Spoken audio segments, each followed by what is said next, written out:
தமிழ் வெப்துனியா வாசகர்களுக்கு பெருங்குளம் ராமகிருஷ்ணன் ஜோசியரின் அன்பின் வணக்கங்கள். ஆயுள்காரகன், தொழில்காரகன், கர்மகாரகன் சனியை ராசிநாதனாக கொண்ட மகர ராசி அன்பர்களே, இந்த 2019 பிப்ரவரி மாதம் உங்களுக்கு என்னென்ன மாதிரியான நல்ல பலன்கள் கிடைக்க போகிறதுங்கிறத நாம் பார்க்க போகிறோம். உங்களுடைய ராசியில் சஞ்சாரம் செய்யக்கூடிய புத பகவான் 2ஆம் இடத்திற்கும் செவ்வாய் பகவான் சுகஸ்தானத்திற்கும் 1ஆம் தேதி பயிற்சி ஆகிறார்கள். உங்கள் ராசியில் சஞ்சாரம் செய்யக்கூடிய அஷ்டபாதிபதி சூரிய பகவான் 2ஆம் இடத்திற்கும், கேது பகவான் 12ஆம் இடத்திற்கும், ராகு பகவான் 6ஆம் இடத்திற்கும் 13ஆம் தேதி பயிற்சி ஆகிறார்கள்.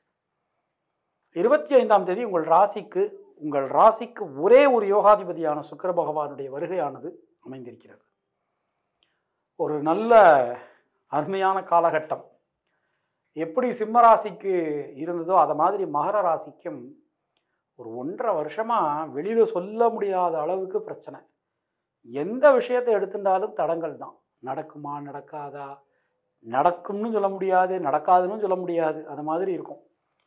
சுகஸ்தானத்திற்கு வந்திருக்கக்கூடிய செவ்வாய் உங்களுக்கு கண்டிப்பாக வீடு மனை பாக்கியங்களை அள்ளி கொடுப்பார். கண்டிப்பாக உங்களுக்கு வீடு மனை பாக்கியம் அமையும். இந்த மாதம் கண்டிப்பாக ஒரு ஏதாவது ஒரு ரெஜிஸ்ட்ரேஷன் நீங்கள் இந்த மாதம் கண்டிப்பாக பண்ணுவீங்க.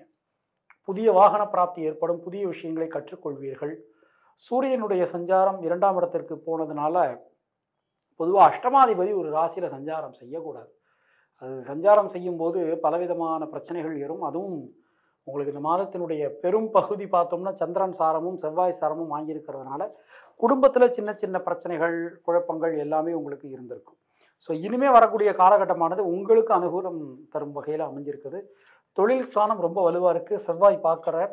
தொழில் ஸ்தானாதிபதி சுக்கிரன் ராசிக்கு வர்றதுனால தொழில் கண்டிப்பான முறையில் சிறக்கும். உத்தியோகம் சிறக்கும். உத்தியோகத்தில் இருந்து வந்த பிரச்சனைகள் அனைத்தும் நீங்கிவிடும். பெண்களுக்கு மிக மிக யோகமான அற்புதமான ஒரு காலகட்டம். எல்லா விதமான பாக்கியங்களும் உங்களுக்கு கிடைக்கும். கலைத்துறையினரை பொறுத்தவரை இந்த மாதத்தினுடைய முதல் பகுதி கொஞ்சம் சிரமமாக இருந்தாலும் கடைசி பகுதி, பிற்பகுதி உங்களுக்கு அனுகூலம் தரும் வகையில் அமைந்திருக்கும். அரசியல் துறையினரை பொறுத்தவரை மிக மிக உன்னதமான அற்புதமான ஒரு காலகட்டம். எல்லா விதமான பாக்கியங்களும் உங்களுக்கு ஒரு சேர கிடைக்க போகிறது. மாணக்கர்களை பொறுத்தவரை கல்வியில் மிகப்பெரிய ஒரு சாதனையை நீங்கள் இந்த மாதம் புரிய போகிறீர்கள். மிகப்பெரிய நல்ல மாற்றம் என்பது உங்களுக்கு வரப்போகிறது. உத்திராடம் நட்சத்திரத்தில் பிறந்தவர்களுக்கு மிக மிக பொன்னான ஒரு காலகட்டம். வாழ்க்கையின் திருப்பு முனை இந்த மாதம். தயவுசெய்து பயன்படுத்தி கொள்ளுங்கள். திருவோணம் நட்சத்திரத்தில் பிறந்தவர்களுக்கு வாக்கு வன்மை அதிகரிக்கும். இது நாள் வரைக்கும் எதுவுமே முன் யோசனை இல்லாமல் பேசுறீங்க. இனிமேல் வரக்கூடிய காலகட்டம் உங்களுக்கு அனுகூலமான ஒரு காலகட்டம். அவிட்டம் நட்சத்திரத்தில் பிறந்தவர்கள் கண்டிப்பாக வீடுமனை பாக்கியங்களை பெறுவார்கள். தினசரி குலதெய்வ வழிபாடு செய்து வருவது உங்களுக்கு சிறந்த பரிகாரம். உங்களுடைய அதிர்ஷ்டமான எண்கள் 2, 3, 6. அதிர்ஷ்டமான நிறம் நீலம் மற்றும் மஞ்சள். நன்றி, வணக்கம்.